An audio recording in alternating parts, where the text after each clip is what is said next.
mais ñu bàyyi ko parce que d'autant plus que moom dañu ko tooñ sur toute la ligne ka Ousmane Sonko tooñ ak jaay doole moo ko doon résumé tey jii moo doon bind livre tooñ ak jaay doole dañ ko tooñ ba pare jaay ko doole te doole bi ñi ko jaay du ñoom seen doole politique mais doole état la. maintenant nan lañuy changer xeex bi le mouvement révolutionnaire dire que on va leur rendre la vie difficile. fu ñu génn di yuuxu fu ñu génn ñu yuuxoo leen ne leen wiiw Ousmane dañ laa namm. fu ñu génn ñu yuuxoo leen ne leen wiiw Ousmane dañu laa namm di kàddu yi kii di Siré defal ñu am njàngat bu am solo ci tolluwaayu Ousmane Sonko ak partem bi di Pastef waaye it sympathisants yi ak patriotes yi koy suivre fi ñu toll ci seenub xeex façon xeex bi ñuy xeex mu def ci njàngat bu am solo ñu bokk ko teewlu. Ousmane Sonko est d'abord le président des Sénégalais au cœur en attendant de devenir peut-être le seul des Sénégalais au niveau des urnes.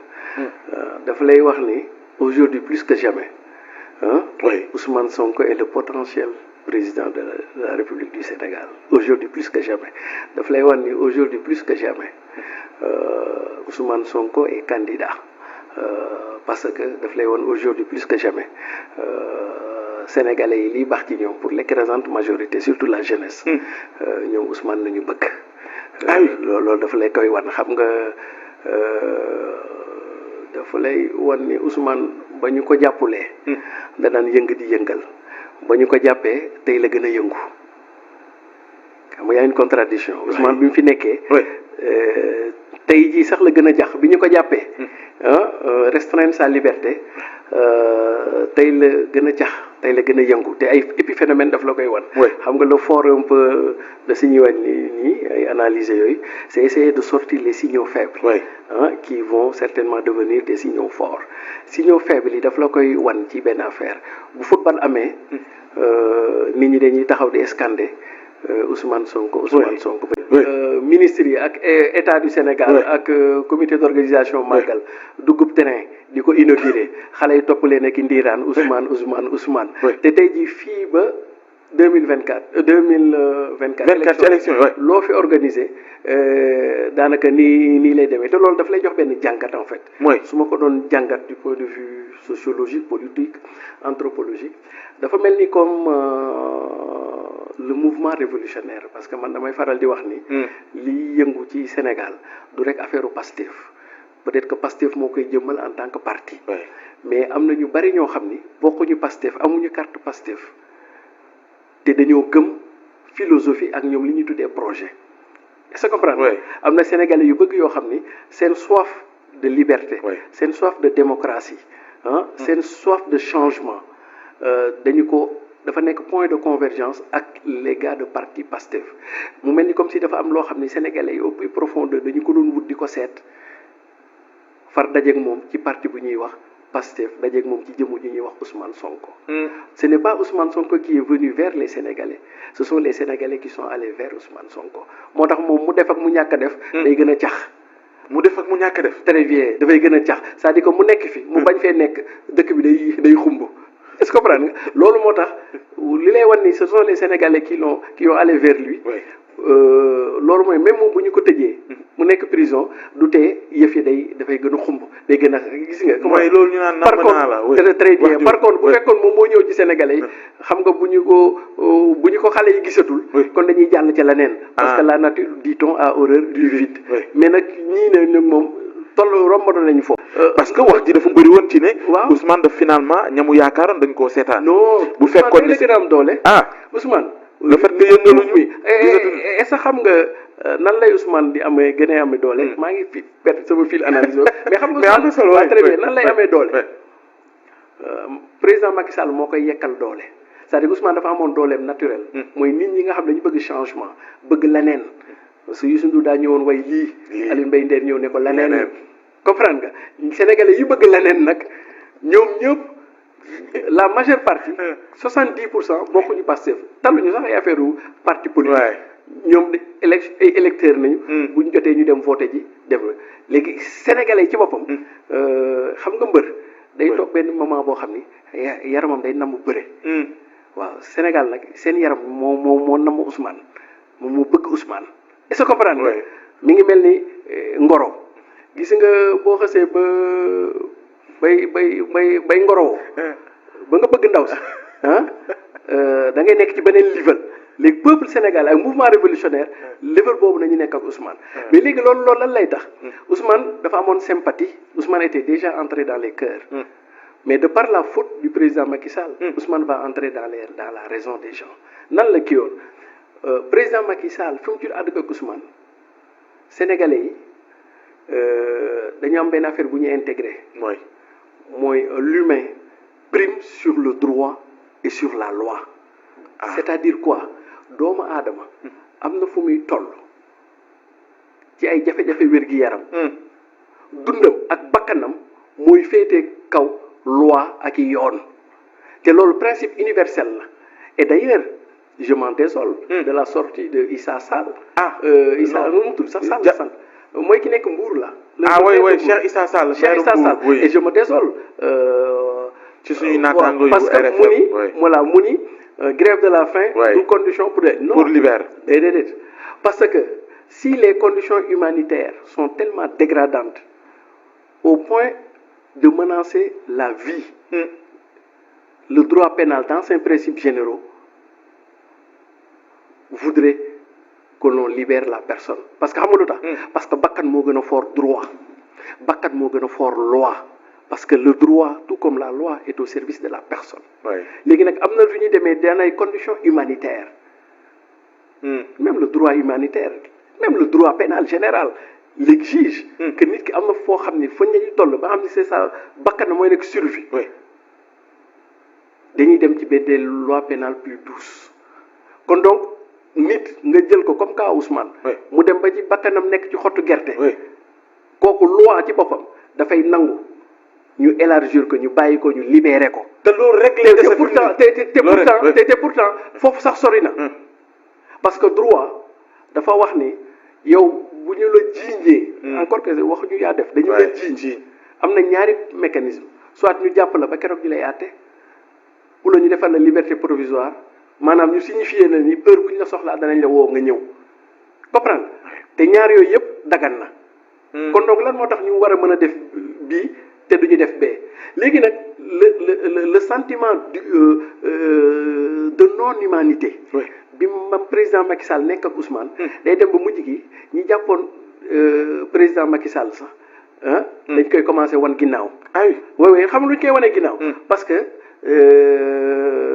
président na ma baal waxuma ko directement pour moom c'est-à-dire que ñenn ñi dañuy dem ba ñi nga xam sax faraloo ni Ousmane bu affaire bakkan taxawee ñoom dootuñu xoolati politique ay dootuñu xoolati kii am na dëgg kii am na bëgg il faut sauver la vie humaine parce que la vie humaine dafa sacré léegi nag ñoom dañuy dem ba mujj gi dañuy ñëw ci Ousmane non pas que parce que ils sont politiquement avec Ousmane mais dañuy ñëw ci Ousmane ndax coxarteef bu président Macky Sall di def ak moom na ma président baal mais noonu rek laa ko mën a expliquer xam nga pël la bu dee muy wax olof quoi donc dafay dëgg kon donc ñoom dañuy dem ba am un peu le sentiment que président Macky Sall au-delà d'Ousmane il n'a aucune empathie envers les Sénégalais parce que Ousmane c'est un Sénégalais comprendre dañuy dem ba jàpp ni mais président Macky Sall moom finalement il est devenu très méchant avec le peuple sénégalais en l'espèce Ousmane Sonko kon donc ñoom yërmande bi ñuy am ci Ousmane moo leen di yóbbu tey ba dootuñu sax bëgg a xamati ku tooñ ak ku ñaari tooñ parce que fii une question parce que bu dee ci président Macky Sall c'est une question de politique mais bu dee Ousmane Sonko c'est une question de vie ou de mort c'est-à-dire que li ma la njëkk a analyser mooy ce que par rapport à la masse silencieuse boo xam ni ñooñu faruñu Pastef faruñu APR ñoom Sénégal nañu far des fois am na ay conflictualité diffuse yi am entre acteurs yi am na fu ñu ciy toll ñoom l'humain nañuy dawal mais dootuñu dawal politique est-ce que comprendre nga président Macky Sall moom daa nekk di politique mais Ousmane Sonko bakkanam mi ngi ci dund ak dee Sénégalais boo leen tegee ñaari tableau yooyu automatiquement même lu ñu la fara politique dañuy dem ranger wu fële parce que pour ñoom la vie est sacrée léegi nag yow mi koy teg loolu même bu ñu la faraloon sax dañ lay mujj gi weddi du mooyu la dem faral fële parce que Sénégalais dafay sot en fait Macky Sall xam na ci dara comprendre bu ñu la néewalee doole yaa defam defoo ñoom dañuy sot ñoom peuple yi noonu leen yàlla bindee ba bëgguñu fu ñu toroxalee nit te président Macky Sall fu mu ci àggee Ousmane Sonko ni daanaka ci affaire jéem ko toroxal lay nekk quoi parce que nekkatul affaire politique donc foofu lay analyser ni élan de sympathie bi Ousmane di am ci ñoo xam ne bokkuñu Pastef fi muy jógee ci Ousmane Sonko mais ci comportement président Macky Sall mooy yekkal ay sympathie yu bëri Ousmane Sonko parce que fi mu toll nii on est presque à la frontière de la politique tant que Ousmane mi ngi continuer grève de la faim bi ñuy dem ba parce que médecins ont dit quelque chose de clair il y a une vingtaine de jours de grève de la faim 25, 26, 27 les médecins disent qu'à partir de 40 jours le diagnostic vital est prononcé à partir de 40 jours mën na dee saa su ne léegi nag ñoom suñu ko seetaanee comprendre ba mu dee ci seeni loxo foofu lay waxee ne les Sénégalais ou le peuple sénégalais duñu ko baal président. te da nga jàpp ni foofu la ñu yeggal bon yàlla rek moo xam bon peut-être que la raison va prévaloir ba duñu ko ci bàyyi parce que fi mu toll nii nekkatuñ ci affaire politique dañu nekk ci affaire sauver une vie en fait foofu lay waxee. sauver une vie waaw sauver une vie parce que Ousmane dafa entrer en grève de la faim. te du baax. gars yi wax nañ ba sonn mais nee na du baax mais c'est une forme de lutte bu ko neexee aussi mu def ko moi je ne devais pas dire que c'est forme de lutte la. mais tàndarma ji ñu doon xaar mu yegg ci moom. non yooyu yëpp maintenant léegi beneen analyse bi mu bëgg a def mais boobu mooy pastefien yi xale yi quoi. le mouvement révolutionnaire voilà ñoom dañu ànd ak Ousmane ñoom sont des pastefiens Ousmane nañu àndal. man damay di faral di def. portrait psychopolitique. mu Ousmane Sonko comme Macky Sall. ma bëgg laay biir rek président Macky Sall. Ousmane bi nga xam ne j'ai appris à le connaître sur les 2 dernières années parce que Ousmane est un sujet d'étude pour moi parce que moi j'enseigne des sciences politiques. Donc Ousmane c'est un objet d'étude pour moi. Ousmane c'est un sujet d'étude pour moi et puis en plus que voilà c'est le leader de l'opposition etc. Mais ma bëgg a laaj biir président Macky Sall kii ma gis Ousmane Sonko il a des principes chevillés au corps. il a des principes wow ci ay ngëm-ngëmam. très bien gis nga ci li mu dugg nii. du ko baax moom du genre buy baax. comprends nga. c'est-à-dire bu ko jaralee bakkanam sax il préférera mourir que de renoncer à son combat. genre nit boobu la léegi nag bu ñu ci toll c'est au président Macky Sall de faire de l'intelligence politique. en quoi faisant. mais ñu bàyyi ko parce que d'autant plus que moom dañu ko tooñ sur toute la ligne ka Ousmane Sonko tooñ ak jaay doole moo ko doon résumé tey jii moo doon bind livre. tooñ ak jaay doole dañ ko tooñ ba pare jaay ko doole te doole bi ñi koy jaay du ñoom seen doole politique mais doole état la. te état ñun ñëpp a ko bokk c'est pour ça que nous les démocrates ñun mu ñuy metti quoi ñoom bu ñu ko jaayoon doole politique entre formation politique APR ak Pastef ñun suñu yoon nekk ci parce que ñun góorgóorlu yi am nañ suñuy mais dañu koo jaayee doole ci loo xam ne ñun ñëpp a ko bokk quoi mooy jël appareil d'état di ko ci jaay doole mais là où l'analyse devient intéressant xam nga lu tax bu dee Ousmane Sonko il est un opposant comprendre àggagul au pouvoir bu ko neexee moom mu nekk dans des radicalités c'est-à-dire que bu téye dara du bàyyi. mais par contre c'est pas la même démarche pour un président parce que un président yow dañu la dénk. comprendre nga yow am na fu situation toll da ngaa war a baax ngir jox cër li ñu la dénk ak jox cër ñi la dénk xam nga lu tax. parce que même Ousmane Sonko mi ñuy wax ni on dit que dafa dëgër ak yooyu. bis bu nekkoon président dootul dëgër nii mu dëgëree xam nga lu tax. parce que fonction bi la ak mission bi mooy tax ni dina am mel ni niveau boo xam ni dootul doon yow. ko faral wa ñi la dénk ak li ñu la dénk la mais dootul doon yow mais par contre boo nekkee ci opposition yow est-ce que comprendre nga. il faut que président Macky Sall am intelligence boobu. da koy jaawale te xam ni bras de fer boobu muy def ak kii le poids des responsabilités ne peuvent pas être les mêmes entre Ousmane Sonko opposant ak moom président de la République chef de l'État léegi may ñëw ci analyse booy kii dafa mel ni xam nga sànq yaa ngi may jox ko ne ma dafa mel ni comme si combat Pastef jeex na parce que les boys ont capitulé. Non, au contraire les gosses ont changé de tactique de bataille quoi. Tactique xam nga lu tax parce que soo ko jàngatee ba ci biir là on est dans les analyses. boo ko jàngatee ba ci biir 2021 2023 xale yi dañu woote raak xeex. bi ñu wootee raa xeex premier combat bi ñoom ñu gagné le mouvement révolutionnaire gagné. Ouais. Deuxième combat le mouvement révolutionnaire gagné. Troisième combat Macky Sall gagné. Comprendre. Ouais. Gagné bi Macky Sall gagné booy xam ni nag léegi il faut changer de tactique. parce que tactique bi jeex lan mooy tactique bi. Ouais. suñu wàccee ci biir ci mbedd mi xeex à peu près il y a presque 70 morts booy xool entre ñi disparaître yooyu boo ko doon évaluer il y a 70 Sénégalais yow mos yu rey nañ leen ci événement yi mujjee am 1000 et quelques ñu emprisonné leen. kon donc dafay mel ni le mouvement révolutionnaire développe une forme d'intelligence. en disant que suñu continuer di xeex nii di raak ci mbedd meeg yooyu. nii rek lay demee on va nous tuer on va nous emprisonner. Maintenant nan lañuy changer xeex bi le mouvement révolutionnaire dire que on va leur rendre la vie difficile. fu ñu génn di yuuxu fu ñu génn ñu yuuxoo leen ne leen wiiwu Ousmane dañ laa namm. et ça c'est beaucoup plus dérangeant même ah que jàpp nit dem est-ce que comprendre nga. waaw xam nga léegi dafay mel ni le mouvement révolutionnaire ak régime bi dañoo nekkoon ci coow li comprendre oui. léegi nu ma ko mën a waxee sax dañoo nekkoon ci coow li ah léegi nag moom dañuy dellu ci wax ji très bien parce que dañu nekkoon ci jàmbaarloo bi voilà. jàmbaarloo très bien voilà c'est le mot que je cherchais le mouvement révolutionnaire était dans la logique du jàmbaarloo. oui mooy confrontation léegi très bien léegi confrontation bi a montré ses limites. léegi il développe une forme d'intelligence dootuñu nekk ci jàmbaarloo mais léegi dañuy dellu ci coow li. ak tànkal ak yooyu. très bien tànkal très bien fu gars yi génn ñu ne leen Ousmane a fi ne. xam nga lu ñuy organiser ñu ne leen Ousmane a fi nekk te duñu mën dara. kon léegi loolu la. voilà c'est la stratégie. très bien doon ay yamb ci seen nopp.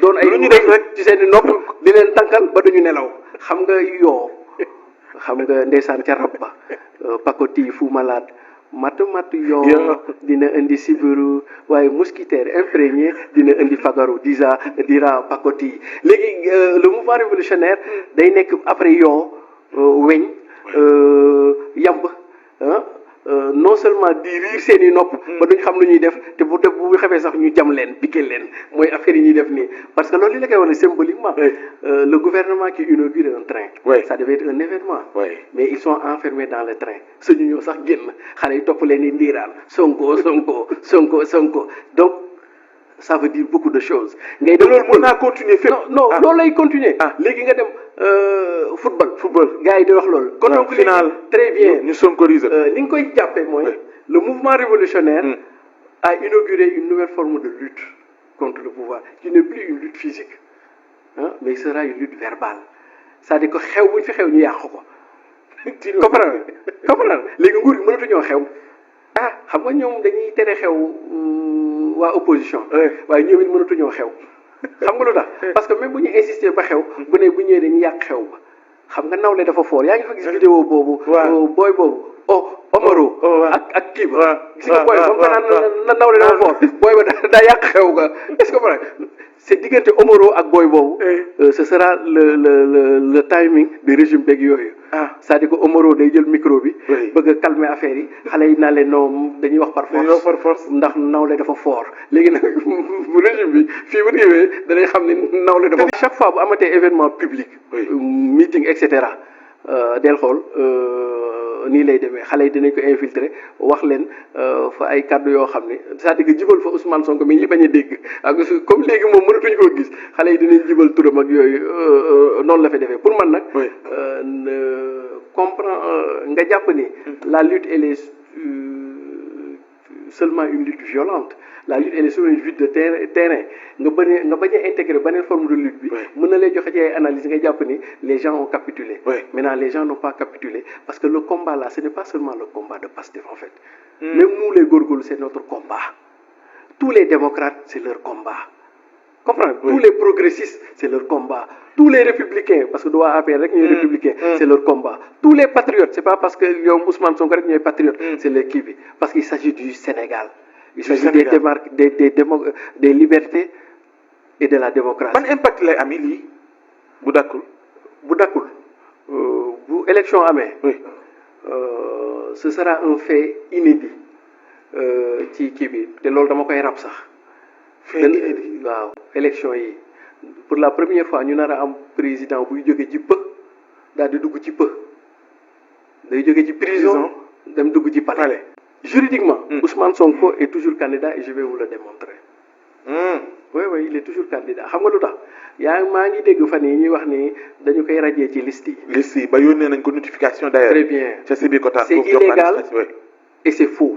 Xam nga lu tax. lu tax parce que liste électorale du rideau mayga boo xam ni heure bu la neexee nga ubbi heure bu la neexee nga tëj wala heure bu la neexee nga def déedéet. ah liste électorale bi. du rideau may nga de saa waay heure bu la neexee nga ubbi heure bu neexee nga tëj heure bu neexee nga dagg dafa am ci droit électoral lu ñuy tuddee la période de révision sur les listes électorales. loolu weesu na révision yaa ngi fàttaliku. waaw révision exceptionnelle bi ñu fi defoon. très bien exceptionnelle weesu na en général bu ñu paree ci révision dañuy ubbi benn temps en général 1 mois lay durer maximum 2 mois ñu tuddee ko le contentieux sur les inscriptions sur les listes électorales. Contentieux mooy lan képp citoyen bu jàpp ni dañ laa fàtte wala ni ñu bindee sa tur baaxul nga ñëw déclamer ko de la même manière. man bu ma jàppee ni yow Ousmane waroo nekk ci liste bi. période boobu moo koy lijjanti contentieux boobu jàll na léegi pour ñu mën a laal dara. ci kayit bi. inscription yi. il faut aller chez le juge parce que même contentieux bi soo ko defee après juge ngay dem. juge bi jox la kayit nga ñëwaat commission administrative bi remplir la mais ñaari période yooyu tëj nañ ko. c'est fini. liste bi très bien lii nii li ñu yor nii. mooy dem élection te loolu Ousmane mi ngi ci biir. consensus classe politique bi mënu ko sax soppi. loolu mënu la parce que ça c'est du droit. ça c'est de la légalité du affaire bëgg-bëgg c'est-à-dire que c'est du droit. man li ma la wax droit la ba ci naan. woy Khalifa ak Karim bi ñu ko réglé lu leen di dugal lu leen di génne. lu ñu deful. ci période révision d'abord la période des révisions. su fekkee doyul ñu def la période des révisions exceptionnelles. lu ñu deful loolu après ñu uddi la période contentieuse. bu ñu demee ba boucler période contentieuse. mat na sëkk tëj nañ ko. léegi loolu moom waxatuñu ko. léegi leneen te à l'état actuel très bien à l'état actuel. Ousmane Sonko mi ngi ci liste yooyu. kon donc juridiquement. légalement et juridiquement personne ne peut l'enlever ci liste électorale yi et dès lors que personne ne peut l'enlever il devient candidat parce que affaire contumace yooyu ñu wax noonu. yi fi tappale la yow tamit. léegi man dugale ma sax ci contumace mais même bu fekkee sax ñoom loolu yëfi tappale yooyu def nañ ko ba mu prospérer mais c'est forclos c'est ñu tuddee en droit la forclusion.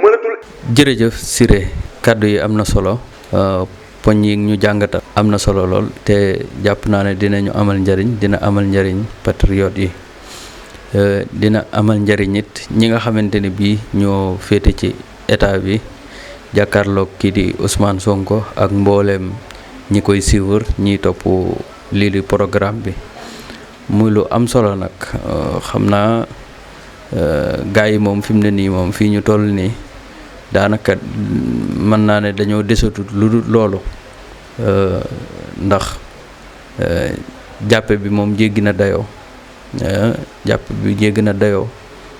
saa yu bu manifestation amee rek mooy loolu te daa mel ni fi mu ne nii moom manifester moom dañ koo araamal sax Sénégal maanaam ñu autoriser ko moom jafe na fi lool kon nag dara desu fi lu may woon leen ne leen kat lii ngeen lii di xew Sénégal kat ànduñu ci nangam la ñu bëgg ngeen def ko boole koog di ko wax fu ñu toll fu ñu leen gis ñu daje wala fu ñu gis ne kii ci nguur gi la bokk doon na dara ci liy xew ñu yëkkati ay kàddu xamal ko ne ko teggi leen seen loxo fi ngeen ko teg bàyyi leen li ngeen di def bàyyi leen Ousmane Sonko mu dem këram comme que looloo fi sës nag dafay mel ni ko kon état moom wone na ne moom ku am doole la ku ñu dénk doole Sénégalais yépp la comme ni ko Siré waxee ci biir jàngat bi rek bu fekkoon ne politiquement la ñu jàkkaarloog moom ba agsi fi ñu agsi xaj na kon ñu bëri duñ ci am lu ñuy àddu waaye doole ji ñu bokk ci lañ jàkkaarloog moom ba ñu agsi fi ñu agsi kon nag vidéo baa ngi noonu kenn ku ci nekk ak ni nga koy jàngate ñu jox leen dig daje ci beneen vidéo